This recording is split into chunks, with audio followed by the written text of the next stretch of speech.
دارد در بین مردم آوازه است که شما خواهر پنهانی نوزی هستید. راستی سوال رو به من بسیار کس میدید. ما با نصیحت بسیار رفتانتی خوب داریم. اکا و خواهر هستیم اما رفتن نیستیم.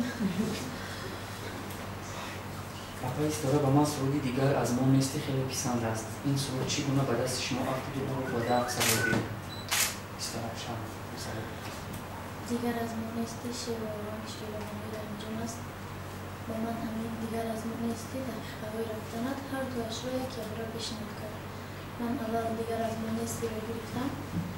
بسیار که چیزی وجودی داشت بود مثلا آهنگی پای بود تستر شد در دل من این دوست دارم. این دیگر دقیقه های رفتنت یا دیگر در خونم نخونم همین خلاص هر دو اش را گرفتم. وقتی که چشمی تو برق ندارد، وقتی که دل به تو ذوق ندارد، وقتی که ابری نگاه بارانیست، وقتی که شور و شوق ندارد، دیگر از ما نیستی، دیگر از ما نیستی، به خدا بیگانه ای. دیگر از ما نیستی، دیگر از ما نیستی، به خدا بیگانه ای، به خدا بیگانه ای. شنیده بودیم که ستاره با واسطه تقابوزی به صحنه آمده محبوبیت رو صاحب شد. این راست است؟ نه درست. من گفتم خواندم در رنده ششمتون حسن رو مرا دکتر خونکی را دعوت کردن. من در چه کار میکنم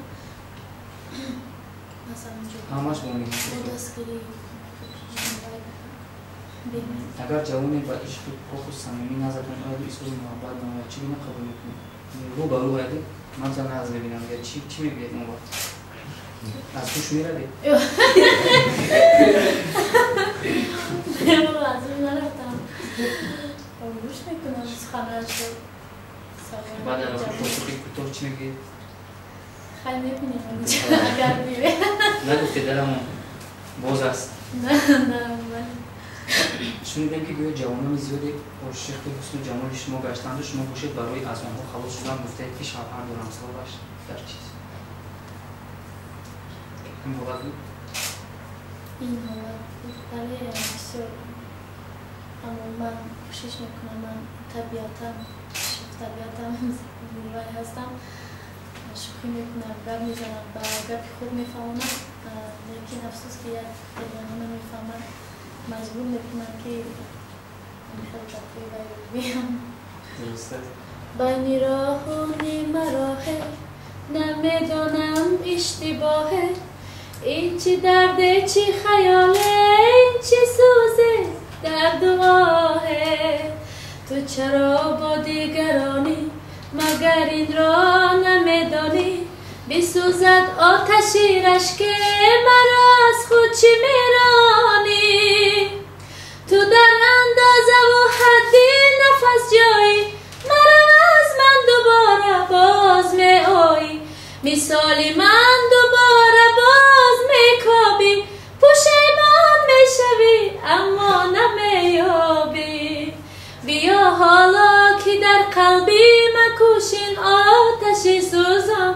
بیا بهوده بفروشی محبت را به این ارزم بیا حالا که در قلبی مکوشین آتشی سوزم بیا بهوده بفروشی محبت را به این ارزم